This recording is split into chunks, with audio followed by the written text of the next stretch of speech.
My name is John Howard. I was born August 11th, 1921, Middletown, Ohio. Well, to start this whole story off, I was working for Armco Steel.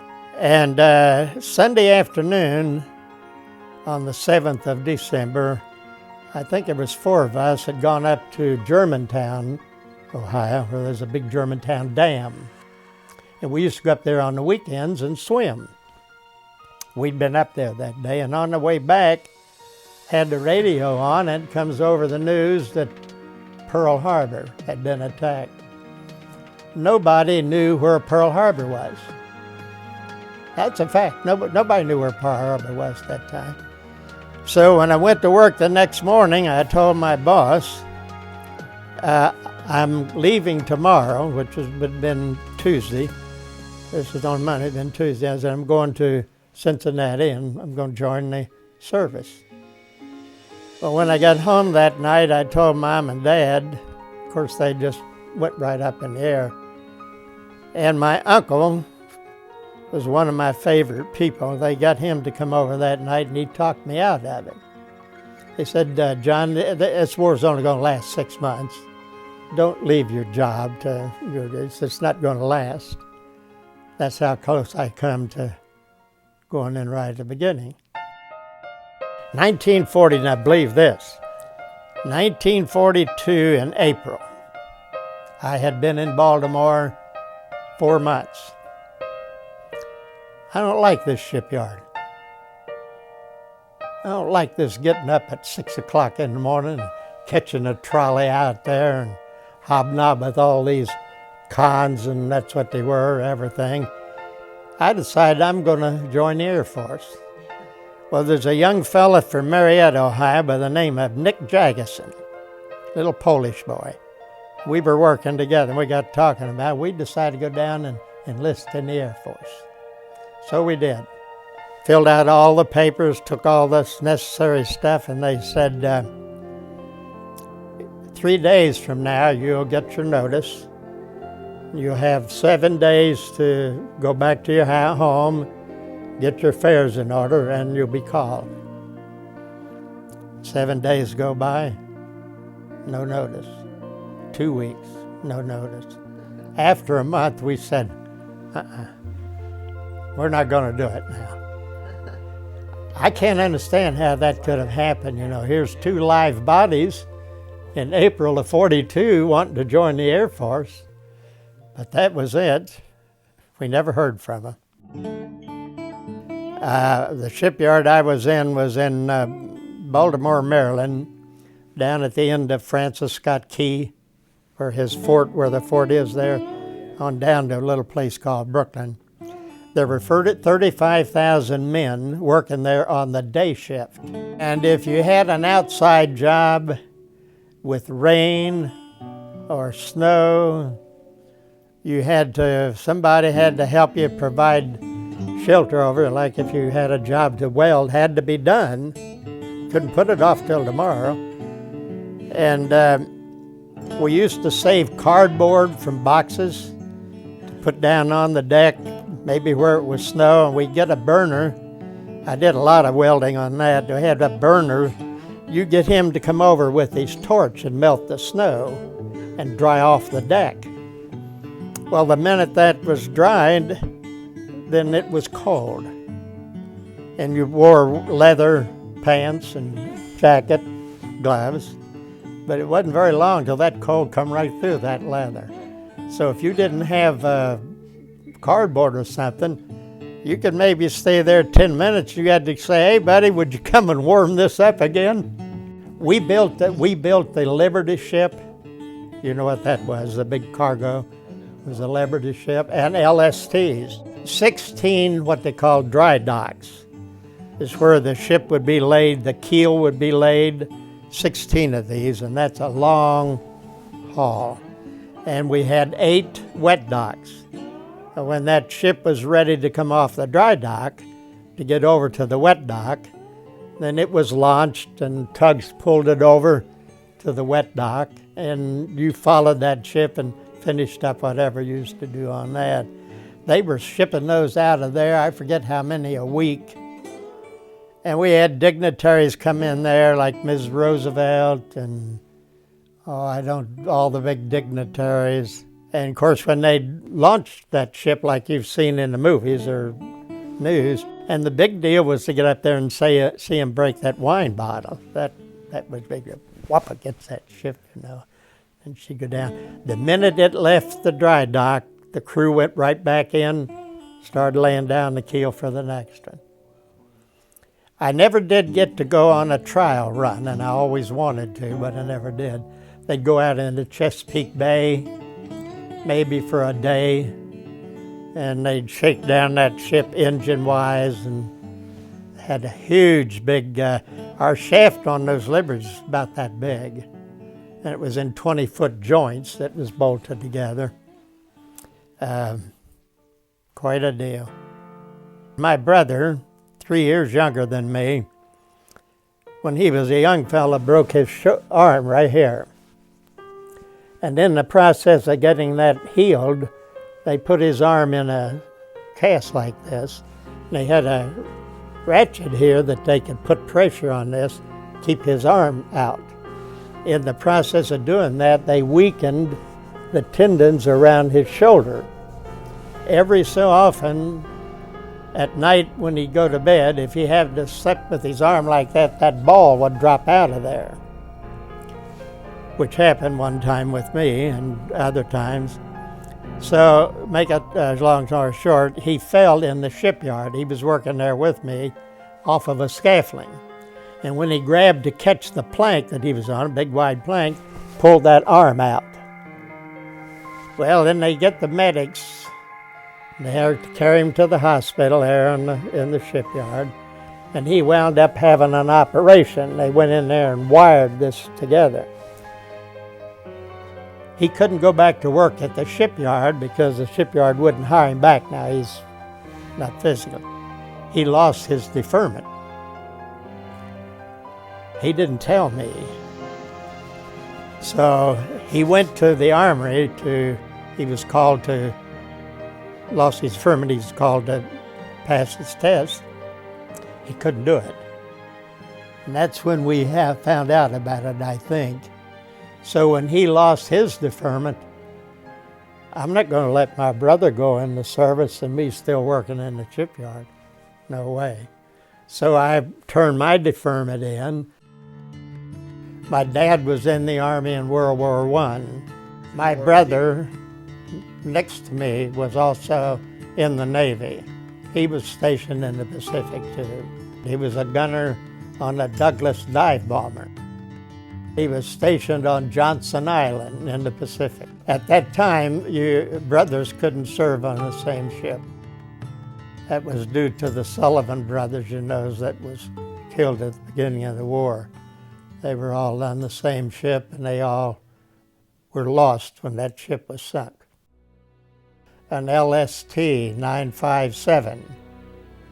That started my Navy career through to 1946 in January when I was discharged. I was a second-class petty officer, a carpenter's mate, second class. Well, actually, I was a welder. That was my profession. Maintenance on the boat, plumbing work, no electric work, but welding of any kind that had to be done. And that was my official job.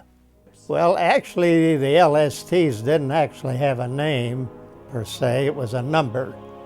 And the ship number I was on was US 957. It was made in Boston, Massachusetts, the Higham Shipyard. That's where I picked it up in November of *44. I was, my battle station was a twin millimeter 40. It was a gun tub in the aft of the ship on the stern. That was the gun that had the two big pom-poms, bomb, bomb, bomb, bomb. It was called the twin 40. And as long as you kept the pedal pressed down and could keep it loaded, it would fire, pom, pom, pom. Well, we was in the Pacific and we was stationed all over the Pacific. I don't think there was an island that we missed. We were continuously on the go. Just come in, unload, go out and load up, come in and unload. That was our job. It just continues. Well, we carried trucks, tanks, equipment of all kinds, gasoline, oil, troops. One time we even hauled some creosote telephone poles. And what a mess that was. They was on the tank deck and had to be cleaned after we got them off. We went from San Diego, when we came through the canal, from San Diego up to San Francisco under the Golden Gate Bridge. Got to see that. And I got to ride the streetcars in San Francisco. That was a novelty. Then we went to Treasure Island, where we loaded a UCI on our top deck. That was a landing craft infantry. Just men, no equipment on it. We dumped that off in Okinawa. And they used those little ships for carrying cargo back and forth from the cargo ships in the bay. We had one of them. We had pontoons on our side, which was used to make docks for ships to come up and dock and unload. That was a scary time when you had to make an hourly trip up and down the side of your vessel to make sure we had turnbuckles, make sure those pontoons was good and secure. Not a good story. Not a good story. We had a life belt, went down the side, and you had to hook a belt up on that, toggle in it. I went through Cape Hatteras. I think we spent 2 days without a lit oven, because you couldn't keep the ovens lit.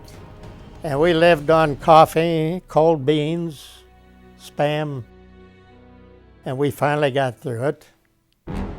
One battle at the Okinawa. That was in April of '45. Being under kamakazi attack, that was it. We were under kamikaze attack 3 different times in the Naha Bay in Okinawa. 2 nighttime attacks and 1 daytime, because these little fellas had a mission of one way. They didn't go back to Japan. They either crashed into a ship or they were shot down. And so there would be hundreds of them in the air. As long as the guns could be loaded, you fired. Nighttime, the sky would just be red with shells exploding. How these little guys ever got through all that fire was a mystery, but they would. They sure got through and did a lot of damage. The kamikaze was, the Japanese name for that was the divine wind. Why, I don't know, but that was the Japanese name for it. And we were alongside a Canadian cargo vessel that was sunk about the length of a football field from our ship. The plane crashed into the stern of this vessel, and that was on the stern of our ship on the aft. It was on the gun that I was on. And we had picked this little dot in the sky, and we were firing at this guy. Everybody in that area was firing at this one plane. No reason why this guy could get through all of that flak up there, but he did. He crashed into the back of this Canadian freighter. Everything like that happened so fast that it was hard sometimes to try to remember pretty much in detail about how all this happened. We picked up 13 survivors off of that ship. One of our coxswain mates received commendation for his part in going over this vessel as it was sinking, picking these fellas up. And I remember one little guy that I got acquainted with was blown out of his shoes, but had his glasses on. Now you try to figure that out, and there's no rhyme or reason why that should be, but that's what it was. An LST at its very best, with a good current and a good tailwind, could go maybe 9, 10 knots an hour. When we were in a flotilla, we were put inside the flotilla because we couldn't go, that way the whole flotilla's speed was based on the speed that we could maintain. One of the things that I think every man in the Navy that would have been in a flotilla, I think one of the things he dreaded the most would have been if his ship conked out and he had to be left behind. I saw that happen on 2 occasions. I don't know whether they ever caught up or not. Sometimes these flotillas may be 50 ships, maybe spanned out over miles. They have a certain distance between each ship, sideways and fore and aft. We had twin diesels, twin screws on the LST. Of course, we could have kept going just on one, but we wouldn't have been able to maintain the speed. We'd have probably been dropped down. Now, we'd never traveled with big ships like an aircraft carrier or a battle wagon because they could go so fast. But we would have escorts, usually 2 and 3 destroyers on each side and maybe 1 or 2 crossing the front and the back.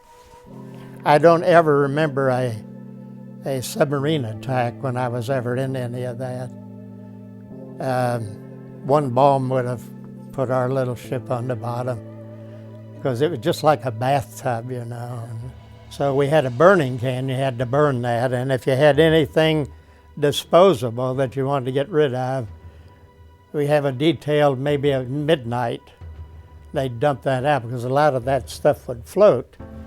So if a Japanese submarine happened to spy that, they'd get the drift of the current, they'd know about where that come from. Would give them an idea to follow that, you know. Those and other little things that I never realized. You're out there on that boat 24 hours a day. You just do the routine things on the ship. I think we had probably one of the cleanest ships in the Navy. We had an old boatswain's mate that been in the Navy a long, long time, and he was a stickler for details. Our ship was strictly clean, just you could eat off the deck. I think we had the best cooks and bakers in the Navy. Our food was just top-notch. They could make powdered eggs taste like fresh eggs. Powdered milk tastes like powdered milk, or like regular milk. And we had steaks, chicken, anything that the Navy supplied us with. And so it was just an existence, actually. I mean, that you was there, and that was it. We were cruising up, we had come through the canal, and we were on our way up to San Diego. We were cruising along the coast of South America when one of our young fellas came down with an appendectomy attack, appendicitis.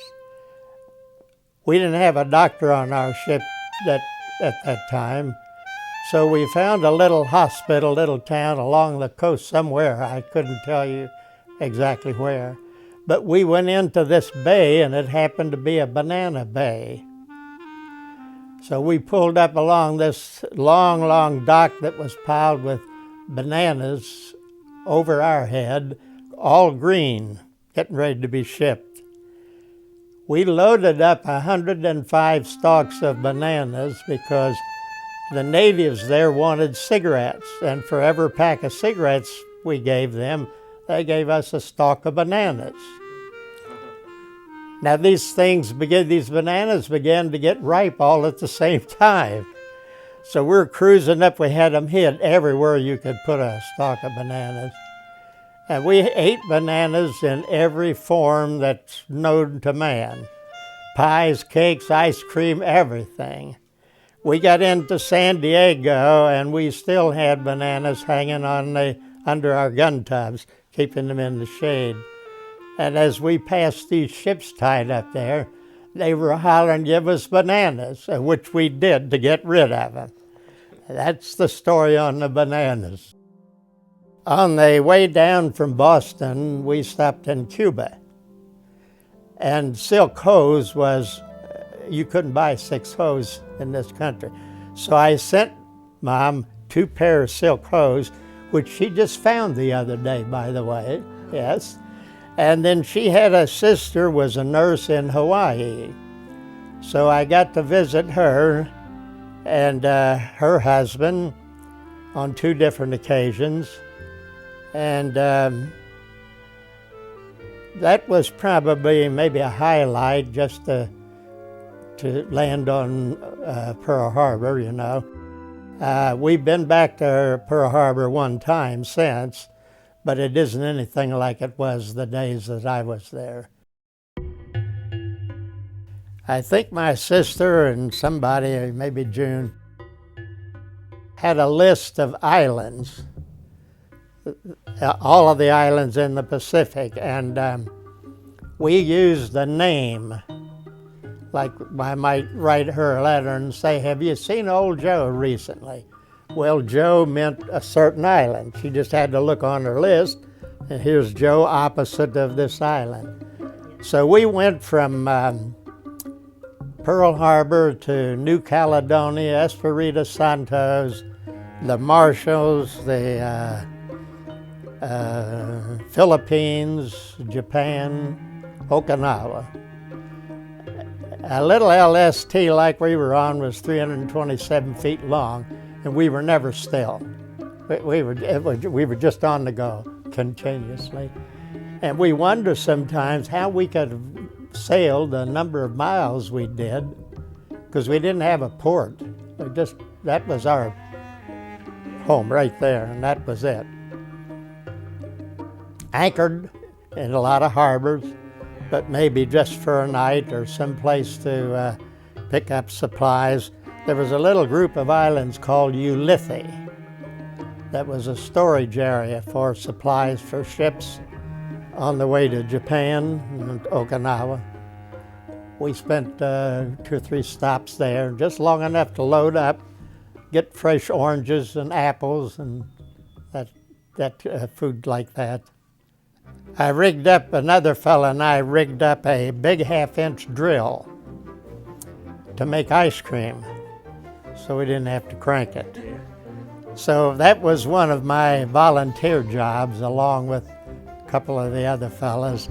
And at night, when we'd come in off watch, our watch would be you were on 4 and off 8. So if the cook mixed up the batter for the ice cream, then we would go down in the shipfitter's locker, hook up this outfit we had and make that ice cream, and then we'd put it in the freezer. Had a big walk-in freezer. We did that for maybe a month or so until we began to find out that some of the fellas was scooting our ice cream.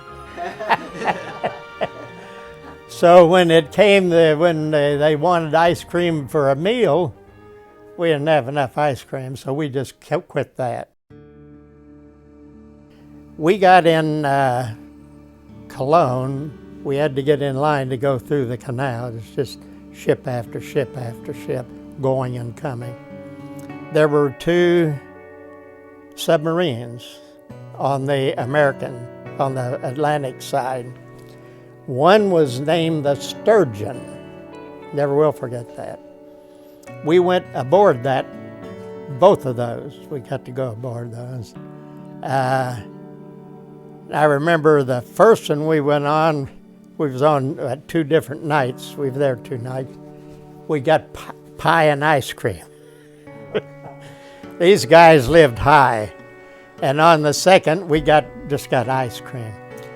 But the irony of that was, in Reader's Digest at that time, that could have been 1944 maybe, There was, those little captions they have in there, different things. They said there was a telegram sent to President Roosevelt, the sturgeon is no longer a virgin. They had sunk their first ship. We were somewhere in that area. The Indianapolis was on its way from Saipan. They had just unloaded a part of the atomic bomb.